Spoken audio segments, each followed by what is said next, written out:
This is Dan Max, the trading agent. This is a stock trading and recap channel that I wanted to share to the masses. In a probability game, there's no certainty. Here are my insights and predictions.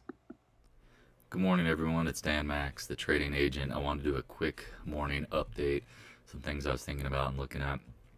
We talked about the dollar holding at this channel. I'll be watching that today.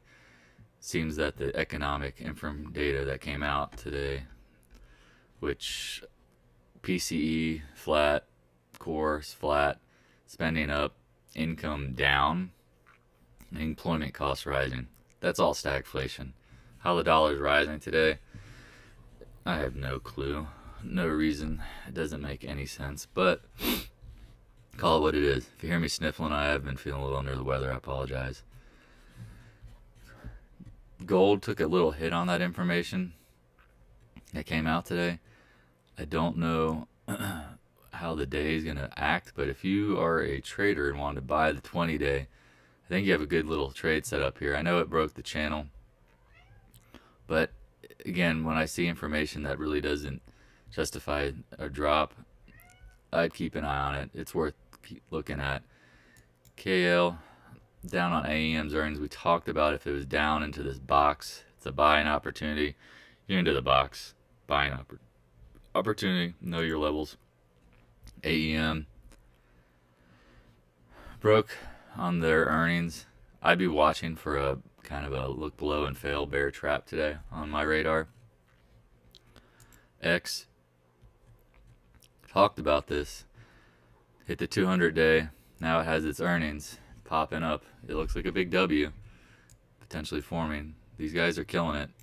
They're absolutely destroying it.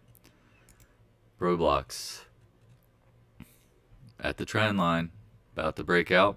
Worth a watching. Friday, little sneaky move when no one's paying attention. Silver, not going anywhere fast. Looks like it's now below some of the trading things that we talked about. Could it retest? Support trading supports here in the 8-day, 10-day.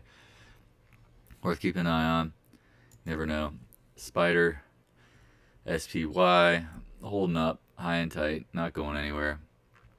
VIX, it is popping a little bit. I mean, you can tell, hit the 20 and 100-day. Imagine that. Now it's backing off. I don't know if it's about to break out or not. Seasonality wise, I don't think so with earnings, but could be wrong here. We're playing a probability game. Talked about Apple's earnings. If you ended up getting, down to this little blue area, I'd be buying it. I don't know if there's anything wrong that they did. Numbers, I mean, again, you can see that people kind of expected it because it has been lagging, that their numbers were going to be weak. It's a tough call here. Know your risk profiles, your stops. Let's see if there's anything else here I really want to talk about. No, that's about it. I'm just kind of trying to put another video together as a practice to see how this sounds, looks, and feels for everyone who's using it. I appreciate it. Sign off. Dan Max, the trading agent. Thanks for watching. Please subscribe if you like the content. Also smash the like button, share with your friends, and add a comment. If there's a topic or stock you'd like me to give you insight about, let me know in the comment section. I will do my best to answer your question.